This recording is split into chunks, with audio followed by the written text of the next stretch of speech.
Hello students, welcome to brilliant minds. I am Aarti, your maths teacher. आज हम start करेंगे अपनी क्लास 8 की बुक DBE मैथमेटिक्स में से chapter number 2 exponents and power, exercise 2.1 से। इससे पहले हम इस चैप्टर की इंट्रोडक्शन कर लेते हैं कि एक्सपोनेंट पावर्स में हमने सीखना क्या है। तो चलिए स्टार्ट करते हैं। एंड इससे पहले अगर चैनल पर आज आप फर्स्ट टाइम आए हैं, जो अभी तक चैनल को सब्सक्राइब नहीं किया, then subscribe the channel and press the bell icon, जिससे आपके पास न्यू वीडियोस की नोटिफिकेशन टाइमली आती रहे। देखिए, अब एक्सपोनेंट एंड पावर हम क्लास 7 में भी ऑलरेडी करके आए हैं। तो इसमें हम एक बार रूल्स को, जो हमारे एक्सपोनेंट के लॉज हैं, उनको रिवाइज करते हैं, देन स्टार्ट करते हैं अपनी एक्सरसाइज। देखिए, अब सबसे पहले एक्सपोनेंट्स के जो लॉज होते हैं हम उनको रिवाइज कर लेते हैं। लॉज ऑफ एक्सपोनेंट्स, क्योंकि जब हमारे पास लॉज होंगे, आपको सारे लॉज आते होंगे ऑलरेडी, तो आपके लिए इसको सारे के सारे क्वेश्चंस करने बहुत इजी लगेंगे आप सबको। तो फर्स्ट लो, अगर हमारे पास जैसे, अब सबसे पहले हम बेस एंड एक्सपोनेंट को समझते हैं। जैसे मैंने ए लिखा, मैंने ए की पावर लिख दी m, तो ये जो नीचे है उसको हम बेस बोलते हैं, ऊपर की जो पावर है हमारी एक्सपोनेंट। ठीक है, अब देखिए आपको क्या करना है। अगर मेरे पास एक बेस है a, उसकी पावर है m, एंड एक और बेस है a, सेम बेस है, उसकी पावर है n। दो सेम बेसिस हैं, if two basis are same, तो हमें क्या कर देना है, उनको वन टाइम लिखना है और उनकी पावर्स को कर देना है ऐड। एंड ऐसे ही अगर हमारे पास दो सेम बेस डिवाइड हो रहे हैं, तो हमें उनकी पावर्स को कर देना है सब्ट्रैक्ट। अब देख, हमारा थर्ड लो देखिए एक्सपोनेंट का। अगर हमारे पास एक ही बेस की एक से ज़्यादा पावर है, जैसे यहाँ पर 2 पावर्स हैं, तो आपको पावर्स को कर देना है मल्टीप्लाई। तो m इंटू एन mn हो जाएगा। कोई भी पावर है, एक बेस की एक से ज़्यादा पावर है, तो आपको सारी पावर्स को कर देना है मल्टीप्लाई।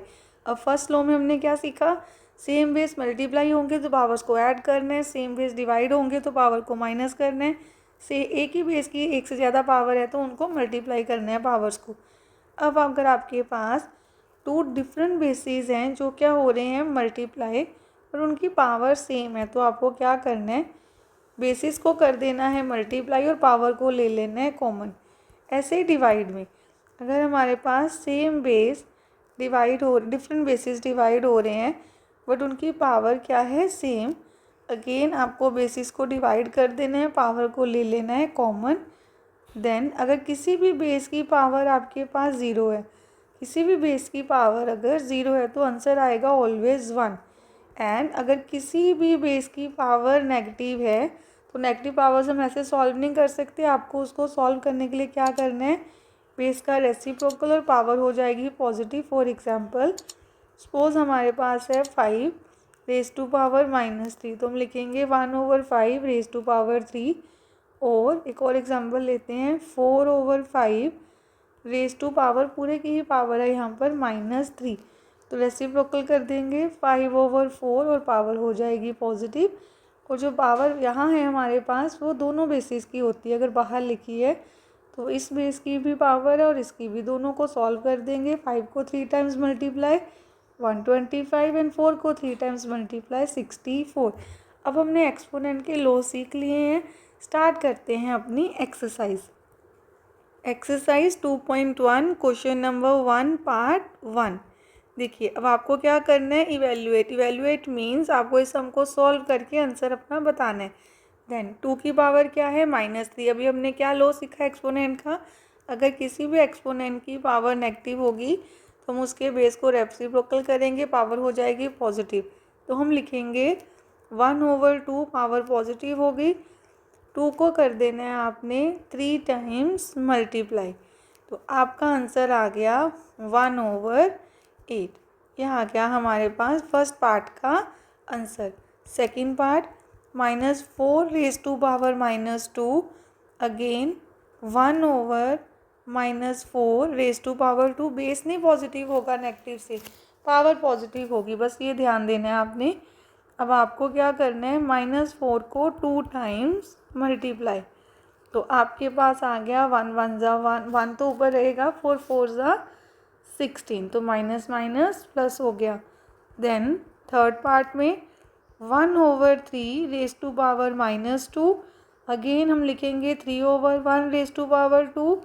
अब नीचे बेस 1 की तो कोई वैल्यू नहीं है, अगर डिनोमिनेटर में है तो हम लिखेंगे 3 की पावर 2। 3 को कर देना है 2 टाइम्स मल्टीप्लाई, हमारा आंसर आ गया 9। ये क्वेश्चन नंबर 1 के 3 पार्ट्स का आंसर। देखिए सेकंड क्वेश्चन में हमें क्या दिया है, simplify and express the result in power notation with positive exponents. मतलब हमने अपना आंसर पूरा इवैल्यूएट करके नहीं देना, आंसर पावर फॉर्म में ही रहेगा, बट आपको आंसर अपने पॉजिटिव एक्सपोनेंट में देना है। अगर जब हमने सॉल्व कर लिया, सपोज हमारी पावर नेगेटिव आ रही है एक्सपोनेंट, तो आपको उसको पॉजिटिव बना देना है। अब देखिए हमने ऐसे लिखा, अब इसको सॉल्व करना है आपने। सबसे पहले क्या लो लग रहा है, यहाँ पर हमारे बेसिस सेम है, तो अगर आपके बेसिस सेम होंगे, जैसे a की पावर m है और यहाँ पर a की पावर n है, तो हम क्या करेंगे, बेस को 1 टाइम लिख के पावर्स को कर देंगे ऐड। तो यहाँ हमारा ये वाला लो लगेगा, तो हम पावर बेस को लिखेंगे 1 टाइम एंड पावर को कर देंगे ऐड। अब -10 था तो इसलिए हमने पहले ब्रैकेट में रखा, -4 5 प्लस माइनस माइनस, देन 10 में से 5 माइनस करेंगे तो -5। अब आप इसको पॉजिटिव बनाने के लिए क्या करेंगे, रेसिप्रोकल अपने बेस का, पावर हो गई पॉजिटिव एंड ये आ गया हमारा आंसर, क्योंकि हमें आंसर देना है पॉजिटिव एक्सपोनेंट में। अब सेकंड पार्ट में देखिए एक ही बेस की 2 पावर्स हैं, तो आपको क्या करना है, अगर हमारे पास एक ही बेस की एक से ज़्यादा पावर्स हैं तो हमें पावर्स को कर देना है multiply. Then 1/2 raise to power 3। देखिए 2 की पावर 3 भी है और 2 की पावर 2 भी, जो बाहर पावर है ना वो कंबाइंड पावर होती है। इट मीन्स 1 की भी पावर 2 है, तो 1 को तो आप 2 टाइम्स मल्टीप्लाई करेंगे 1 नहीं आएगा। ऐसे आप चाहे शो भी कर सकते हैं, पर आपको करने की भी ज़रूरत नहीं, क्योंकि 1 को जितनी मर्जी बार मल्टीप्लाई करें 1 नहीं आएगा। और नीचे 2 3 हो गया हमारे पास 6 एंड ये आ गया आपका आंसर। अब नेक्स्ट देखिए 2 raise to power 5 divided by 2 raise to power -6। यहाँ पर हमें क्या करना है, एक ही बेस की हमारे पास 2 पावर्स हैं और सेम बेस हैं, डिवाइड हो रहे हैं, तो पावर्स को हमें करना है सब्ट्रैक्ट। तो आपको 2 लिखना है यहाँ पर, 5 minus -6, 2 raise to power 5 plus 6 minus minus plus हो गया, हमारा आंसर आ गया 2 raise to power 11। Then fourth part 5 raise to power -3 divided by 5 raise to power -8 into 5 raise to power -3। अब सबसे पहले देखिए सेम बेस डिवाइड हो रहे हैं, तो इनकी पावर्स को करेंगे सब्ट्रैक्ट। तो माइनस का साइन ऑलरेडी 8 के साथ है, तो हम उसको ब्रैकेट में रखेंगे यहाँ पर, into -5 raise to power -3 as it is, then 5 -3 minus minus plus हो गया, +8 आएगा यहाँ पर। नेक्स्ट स्टेप में 8 में से 3 गए 5 एंड यहाँ पर आ गया -3, ये 5 आ गया, प्लस माइनस माइनस। देन 5 में आपको क्या करना है, क्योंकि हमारे पास एक ही बेस है, सेम बेस की डिफरेंट पावर्स हैं और वो क्या हो रहा है मल्टीप्लाई, तो इनकी पावर्स होंगी ऐड, तो इसलिए प्लस माइनस माइनस हो जाएगा नेक्स्ट स्टेप में। तो आप हम यहाँ पर क्या लिखेंगे, हम 5 रेज़ टू पावर 2, तो ये आ गया हमारा answer. Question number 3, express 4 raise to power -3 as a power with base 2। अब हमें क्या करना है, हमारा बेस जो इस क्वेश्चन में है वो है 4, आपको उसको कन्वर्ट करके बनाना है बेस 2। देखिए कैसे करेंगे, पहले लिखा 4 रेज़ टू पावर -3, देन अब आप 4 को क्या लिख सकते हैं, देखिए 2 इंटू 2 होता है 4, विच मीन्स 4 को हम लिख सकते हैं 2 की पावर 2, क्योंकि 4 के फैक्टर्स हो गए 2 इंटू 2, तो 4 को हम लिख सकते हैं 2 रेज़ टू पावर 2। 4 की प्लेस पे लिखा 2 raise to power 2 -3 as it is. अब एक ही बेस की 2 पावर्स मल्टीप्लाई, और मतलब एक ही बेस की एक से ज़्यादा पावर्स है तो मल्टीप्लाई कर देंगे, 3 2 6 प्लस माइनस माइनस, एंड ये आ गया हमारा आंसर। चलिए अब करते हैं नेक्स्ट क्वेश्चन, क्वेश्चन नंबर 4। देखिए हमें इस क्वेश्चन में क्या करना है, simplify and right the answer in exponential form. इसमें भी हमें अपना आंसर एक्सपोनेंशियल फॉर्म में ही देना है। हमारा फर्स्ट पार्ट है 5 raise to power 2 raise to power 5 divided by 2 raise to power 8, फिर इनकी कंबाइन एक होल पावर है 5 इंटू 2 रेज़ टू पावर -2। अब देखिए सबसे पहले आपको क्या करना है, दो बेस डिवाइड हो रहे हैं, इनकी पावर्स को हम करते हैं सब्ट्रैक्ट। तो 5 माइनस 8 स्टेप बाय स्टेप पहले तो ब्रैकेट में है कोई तो वो सॉल्व होगा। Then 2 raise to power minus 5 as it is. Then यहाँ पर आ जाएगा 8 में से 5 गए 3, वो भी माइनस का, क्योंकि साइन आपको लगाना होता है ग्रेटर डिजिट का। 8 5 से बड़ा है तो साइन 8 का लगेगा। देन 2 एक बेस है, उसकी 2 पावर्स है -3 एंड 5। जब भी एक बेस की एक से ज़्यादा पावर्स हम उनको मल्टीप्लाई करते हैं। देन 3 5 15 प्लस माइनस माइनस, तो आपके पास आ गया -15। देन अब 2 एंड 2 अगेन सेम बेस हैं, जब सेम बेस मल्टीप्लाई होते हैं तो उनको वन टाइम लिखना है और उनकी पावर्स को कर देना है ऐड। तो हम इसको सॉल्व कर देते हैं।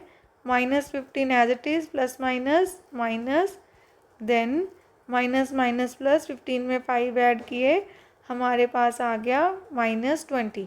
अब आंसर हमें ऑलवेज किस में देना होता है, पॉजिटिव एक्सपोनेंट में।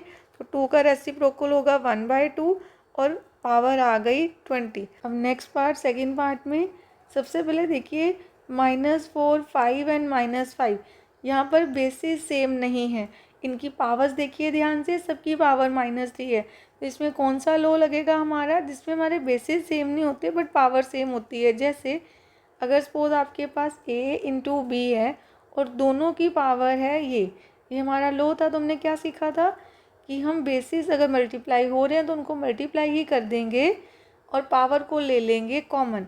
तो ऐसे आपने अपने क्वेश्चन में करना है, आपको -4 लिखना है, देन इंटू 5 इंटू -5 सबको रखना है एक ब्रैकेट में एंड पावर को ले लेना है कॉमन। देन अब सबसे पहले हम कर देते हैं इनको सॉल्व, मल्टीप्लाई कर देते हैं। देन 5 5 25, 25 4 100 एंड ये माइनस माइनस हो गया प्लस, तो +100 आएगा, +100 एंड हमारा आंसर आ गया। क्योंकि पावर नेगेटिव है, पॉजिटिव करने के लिए क्या करना है, एक्सपोनेंट का लो यूज़ करेंगे। किसी बेस की पावर नेगेटिव है तो बेस का रेसिप्रोकल और पावर बन गई पॉजिटिव। तो बेस का हो गया रेसिप्रोकल, 100 का रेसिप्रोकल 1/100 एंड पावर आ गई ऊपर +3। तो आंसर आया 1/100 रेज टू पावर 3। अब करते हैं क्वेश्चन नंबर 4 का ही third part. 1/8 into 3 raise to power आपके पास है -3। तो सबसे पहले इसको रेसिप्रोकल करते हैं बेस को कि पावर हो जाए हमारे पास पॉजिटिव। अब सिंप्लीफाई करने के लिए एक्सपोनेंट का कौन सा लो लगाएंगे यहाँ पर, सबसे पहले हम देखेंगे 3 तो एक प्राइम नंबर है बट 8 प्राइम नंबर नहीं है। तो 8 को प्राइम नंबर आप कैसे बना सकते हैं, 8 के प्राइम फैक्टर्स लेके। 2 4 8, 2 2 4, 2 1 2 मीन्स 8 कितनी बार आया, मतलब 2 को 3 टाइम्स मल्टीप्लाई करने पे 8 आएगा। तो हम 8 की प्लेस पे लिख सकते हैं 2 रेज टू पावर 3। तो यहाँ पर हमने इसको भी प्राइम फैक्टर्स में प्राइम नंबर में लिख दिया। अब यहाँ पर आपका एक्सपोनेंट का लो लग सकता है कि ऊपर तो हम ऐसे लिख दें 1 इंटू 1 पहले, और नीचे ये दोनों भी ऐसे ही मल्टीप्लाई हो रहे हैं, बीच में तो मल्टीप्लाई का साइन है। तो 1 इंटू 1 1 आ जाएगा ऊपर। दो से डिफरेंट बेसिस की पावर सेम है तो आप बेसिस को मल्टीप्लाई कर देंगे और पावर को हमने ले लिया कॉमन। हमारे पास आया 1/, यहाँ पर 6, क्योंकि 2 3 6 आ गया रेज टू पावर 3 एंड ये आ गया हमारा आंसर। अब आप देखिए नेक्स्ट पार्ट को कैसे सॉल्व करना है। Again -3 raise to power 4 into 5/3 raise to power 4 में कौन सा लो लगेगा, पावर सेम है। तो बेसिस को हम कर देंगे यहाँ पर मल्टीप्लाई और पावर कॉमन आ गई एक बार।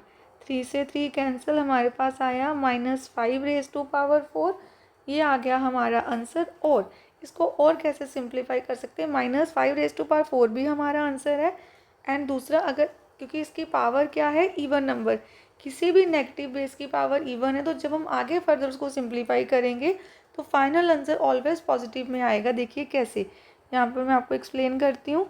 -5 को अगर हम मल्टीप्लाई करें कितने टाइम्स, यहाँ पर आप देखिए -5 को अगर हम 4 टाइम्स मल्टीप्लाई करें, क्योंकि इसकी पावर 4 थी, तो आंसर जो आएगा हमारा वो ये माइनस माइनस प्लस बन गया, ये भी minus minus plus plus plus plus. तो आपका फाइनल आंसर प्लस में आएगा, सबको मल्टीप्लाई करने के बाद आएगा 625। अगर मुझे 625 को एक्सपोनेंट फॉर्म में लिखना है तो इसके प्राइम फैक्टर यही होंगे, 5 इंटू 5 मतलब 4 टाइम्स।